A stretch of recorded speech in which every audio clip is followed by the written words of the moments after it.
Headlines प्रायोजक राम बंधू spice mix, झटपट बनवा, टेस्टी खा।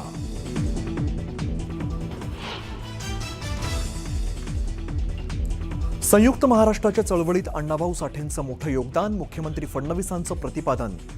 तर त्यांचं साहित्य 27 भाषांमध्ये अनुवादित असल्याचीही माहिती।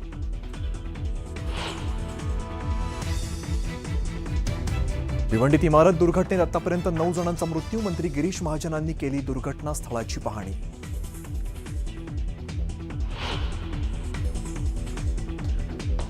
भिवंडी इमारत दुर्घटनेची चौकशी करा, संबंधित प्रकरणात तात्काळ गुन्हा दाखल करत दोषींवरती कठोर कारवाई करा, मुख्यमंत्र्यांचे मनपा आयुक्तांना आदेश।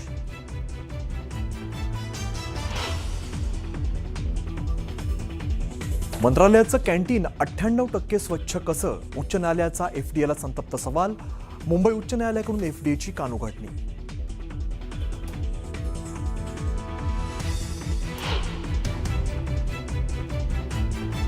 मुंबईतल्या घाटकोपरमधील पालिकेच्या शाळेतील मध्यान्ह भोजनात निघाले काचेचे तुकडे, नजर चुकीमुळे प्रकार घडल्याची सारवासारव।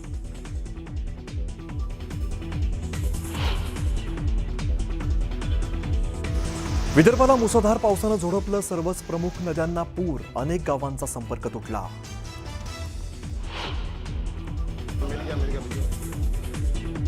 उद्धव ठाकरेंचा अभिजित दिपकेंना फोन, दिपकेंच्या कुटुंबियांशी साधला संवाद, आंदोलनाच्या यशाबद्दल दिल्या शुभेच्छा।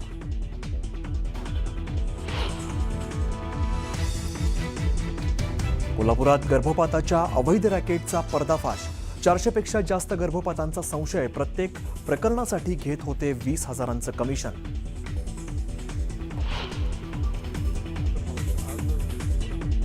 नाशिकच्या खड्ड्यांच्या प्रश्नावरती महाजनांनी लक्ष दिलं पाहिजे, कुंभमेळा आमच्या मुळावर येता कामा नये, आमची माणसं मरता कामा नयेत, भुजबळांची सरकारवर जोरदार टीका।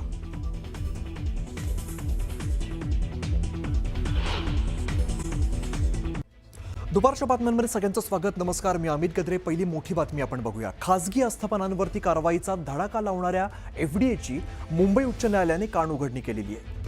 कारवाई सर्वांवरती समान झाली पाहिजे असं कोर्टानं म्हटलंय, तर मंत्रालयातील उपहारगृह 98% स्वच्छ असल्याच्या एफडीएच्या दाव्यावरती उच्च न्यायालयाने तीव्र संशय व्यक्त केलेला आहे। उच्च न्यायालयात झालेल्या सुनावणी दरम्यान एफडीएने मंत्रालयातील उपहारगृहाची तपासणी करण्यात आल्याची माहिती दिलेली आहे आणि हे उपहारगृह 98% स्वच्छ असून तिथे एकही कीटक आढळला नसल्याचा दावा एफडीएच्या वकिलांनी केलेला आहे। मात्र एफडीएने तपासणीचे फक्त फोटो सादर केल्यामुळे न्यायालय समाधानी झालेलं नाहीये।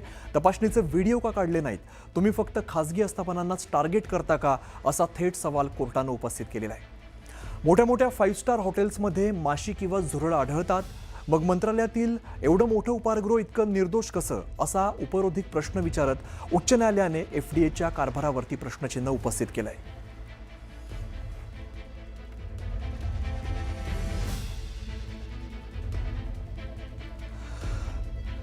तर आपण बघतो, खासगी आस्थापनांवरती कारवाईचा धडाका लावणाऱ्या एफडीएची मुंबई उच्च न्यायालयाने आता कानउघडणी केलेली आहे। कारवाई सर्वांवरती समान झाली पाहिजे असं कोर्टानं सांगितलेलं आहे। मंत्रालयातील उपहारगृह 98% स्वच्छ असल्याच्या एफडीएच्या दाव्यावर उच्च न्यायालयाने तीव्र संशय व्यक्त केलाय आणि उच्च न्यायालयात झालेल्या सुनावणीच्या दरम्यान एफडीएने मंत्रालयातील उपहारगृहाची तपासणी करण्यात आल्याची माहिती दिली आणि हे उपहारगृह 98% स्वच्छ असून तिकडे एक सुद्धा कीटक आढळला नसल्याचा दावा एफडीएच्या वकिलांनी केलाय। मात्र एफडीएने तपासणीचे फक्त फोटो सादर केले, न्यायालय यावरती समाधानी झालेलं नाहीये। तपासणीचे व्हिडिओ का काढले नाहीत, असा सवाल सुद्धा त्यांनी उपस्थित केलाय। तुम्ही फक्त खासगी आस्थापनांनाच टार्गेट करता का, असा थेट सवाल कोर्टानं उपस्थित केलाय। माझे सहकारी प्रणाली कापसे सध्या आपल्यासोबत आहेत, त्यांच्याकडे आपण थेट जाऊया। प्रणाली, आपण बघतोय आता खासगी आस्थापनांवरती कारवाईचा धडाका लावणाऱ्या एफडीएची मुंबई उच्च न्यायालयाने कानउघडणी केली आहे।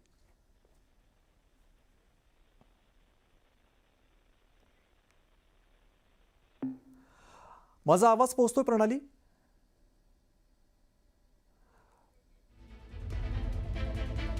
तर प्रणाली यांच्याशी आपण पुन्हा एकदा संपर्क साधण्याचा प्रयत्न करूया। मात्र महत्त्वाची बातमी अशी की खासगी आस्थापनांवरती आपण बघतोय मागच्या काही काळामध्ये कारवाईचा अक्षरशः धडाका लावलेला एफडीएने, त्याचं कौतुक सुद्धा होतंय। मात्र मुंबई उच्च न्यायालयाने आता कानउघडणी केलेली आहे। कारवाई सगळ्यांवरती समान झाली पाहिजे असं कोर्टाचं म्हणणं आहे। तर मंत्रालयातलं जे उपहारगृह आहे ते 98% स्वच्छ असल्याचा एफडीएचा दावा आहे आणि त्यावरती उच्च न्यायालयाने आता तीव्र संशय व्यक्त केलेला आहे। उच्च न्यायालयात झालेल्या सुनावणीच्या दरम्यान एफडीएने मंत्रालयातील उपाहारगृहाची तपासणी करण्यात आल्याची माहिती दिली आहे. पुन्हा एकदा जाऊया माझे सहकारी प्रणाली आपल्यासोबत आहेत. प्रणाली, आपण बघतोय मंत्रालयातील उपाहारगृह 98% स्वच्छ असल्याचं एफडीएचं म्हणणं आहे आणि त्यावर आता न्यायालयाने प्रश्न उपस्थित केला आहे. आत्ता आपण आलेलो आहे मंत्रालयाच्या उपाहारगृहामध्ये, ज्या ठिकाणी एफडीएचे अधिकारी त्याचबरोबर वकील, उच्च न्यायालयाचे काही वकील हे या ठिकाणी आलेले आहेत आणि त्यांनी या ठिकाणी आपल्याला उपाहारगृहाची जी तपासणी आहे ती सुरू असल्याचं दिसून येत आहे. त्यांच्या आत्ताच्या घडीला त्यांच्या भाज्या कापण्याचे चाकू कुठे असतात ते बघितलं जात आहे. ज्या पद्धतीनं खाजगी उपाहारगृहांची तपासणी केली जाते एफडीकडून आणि त्यांना थेट बंद केलं जात आहे, तसं सरकारी आस्थापना, निमसरकारी आस्थापना यांची तुम्ही तपासणी केली आहे का, असा सवाल उच्च न्यायालयानं विचारल्यानंतर त्यांना 2 दिवसाचा अवधी देण्यात आलेला होता आणि त्या अवधीमध्ये त्यांना एक अहवाल सादर करायचा होता, ज्यामध्ये राज्यभरातले सगळे शासकीय, निमशासकीय जी कार्यालय आहे त्यामधली जी उपाहारगृह आहेत ती स्वच्छ आहेत का. मुंबई मंत्रालयाच्या या उपाहारगृहाला 98% स्वच्छ असल्याचा अहवाल देण्यात आलेला होता. त्यासाठी काही फोटोसुद्धा सादर करण्यात आलेले होते, परंतु त्या फोटोवर समाधान न झाल्यामुळे मुंबई उच्च न्यायालयानं पुन्हा एकदा अधिकारी आणि त्यांच्याबरोबर वकील यांना पाठवून काही व्हिडिओसुद्धा आणा अशा पद्धतीची मागणी केलेली होती आणि त्यानुसार आत्ता आपण पाहतो आहोत की उच्च न्यायालयाचे काही वकील आणि त्याचबरोबर एफडीएचे अधिकारी या ठिकाणी आलेले आहेत आणि ते तपासणी करतायत.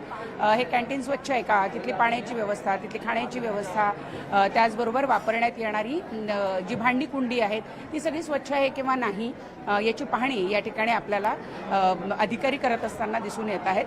आणि आज संध्याकाळी त्यांना तो अहवाल पुन्हा एकदा व्हिडिओसह दाखवायचा आहे आणि त्यानुसार आता ती पाहणी करून हे सगळे अधिकारी आणि कर्मचारी तिसरं म्हणजे विधान भवनाच्या कॅन्टीनच्या दिशेनं प्रस्थान करताना आपल्याला दिसत आहेत.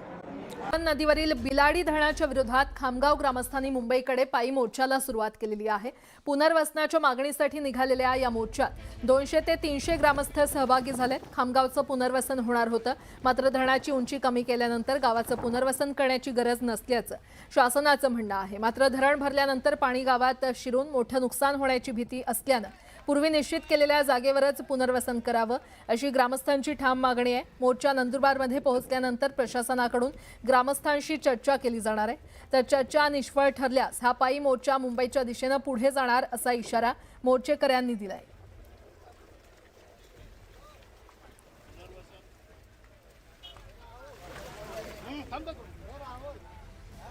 धाराशिव जिल्हा परिषद मुख्य कार्यकारी अधिकारी यांच्या दालनासमोरच विद्यार्थ्यांनी शाळा भरवली आहे. परंडा तालुक्यातील सोनारी गावच्या विद्यार्थ्यांचं शाळेला शिक्षक नसल्यामुळे विद्यार्थ्यांनी आणि गावकऱ्यांनी अनोखं आंदोलन सुरू केलं. कालच या गावकऱ्यांनी शाळेला कुलूप ठोकलं होतं. आमदार तानाजी सावंत यांनी देखील शाळेला शिक्षक देण्याच्या अधिकाऱ्यांना सूचना देऊन देखील शिक्षक न दिल्यानं गावकऱ्यांनी हे आंदोलन सुरू केलंय. अचानकपणे सुरू झालेल्या या विद्यार्थ्यांच्या आंदोलनानं, घोषणाबाजीनं जिल्हा परिषद दणाणून गेली असून शिक्षक द्या तेव्हाच माघार घेणार असल्याची भूमिका विद्यार्थ्यांनी घेतली आहे आणि याचाच आढावा घेतलाय आमचे धाराशिवचे प्रतिनिधी बालाजी निरफळ यांनी.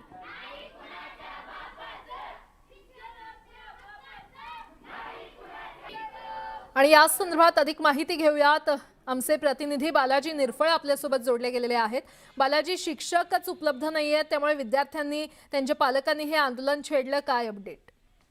एकूण जर बघितलं तर गेली 4 वर्षापासून हे विद्यार्थी आहेत ते शाळेला शिक्षक द्या अशी मागणी करतायत. 365च्या जवळपास म्हणजे 400च्या जवळपास आहेत ते पटसंख्या या शाळेची आहे. परांडा तालुक्यातली मोठी जिल्हा परिषद शाळा म्हणून या शाळेकडे पाहिलं जातं. मात्र 4 वर्षापासून मागणी करून देखील शिक्षक मिळत नाहीत. त्यामुळं ग्रामस्थांनी काल जे आहे ते शाळेला कुलूप ठोकलं होतं आणि काल कुलूप ठोकल्यानंतर तिथले भागातले आमदार तानाजी सावंत यांनी देखील शिक्षण अधिकाऱ्यांना पत्र देऊन अशी विनंती केली होती की तुम्ही तात्काळ शिक्षक द्या. मात्र कुठलाच आदेश काल जो आहे तो पारित केलेला नव्हता. त्यामुळे आज विद्यार्थ्यांनी जिल्हा परिषदच्या मुख्य कार्यकारी अधिकारी यांच्या दालनात येऊन जे आहे ते शाळा भरवलेली आहे. तिथंच विद्यार्थी आपले दप्तर घेऊन बसलेले आहेत. त्यांची मागणी एकच आहे की आम्हाला शिक्षक द्या, तोपर्यंत आम्ही उठणार नाही. आता शिक्षण अधिकारी बसत नव्हते, मात्र इतर अधिकारी जे आहेत ते त्यांच्याबरोबर चर्चा करत आहेत आणि त्यांना शिक्षक देण्याचं आश्वासन दिलेलं आहे. मात्र जोपर्यंत लेखी आदेश निघत नाही तोपर्यंत आम्ही इथलं जिल्हा परिषदचा परिसर सोडणार नाही अशी भूमिका विद्यार्थी व गावकऱ्यांनी घेतलेली आहे. त्यामुळे परिसरात सगळ्यात गोष्टी जर बघितलं तर गोंधळाचं वातावरण पाहायला मिळतंय. मात्र यांची मागणी 4 वर्षापासून जर शिक्षक मिळत नसेल आणि विद्यार्थ्याला जर आंदोलनाची वेळ असेल हीच खरी प्रशासकीय कामाची किंवा प्रशासकीय अधिकाऱ्यांची शोकांतिका म्हणावी लागेल. प्राजक्ता, ठीक आहे बालाजी, धन्यवाद या संपूर्ण माहितीसाठी.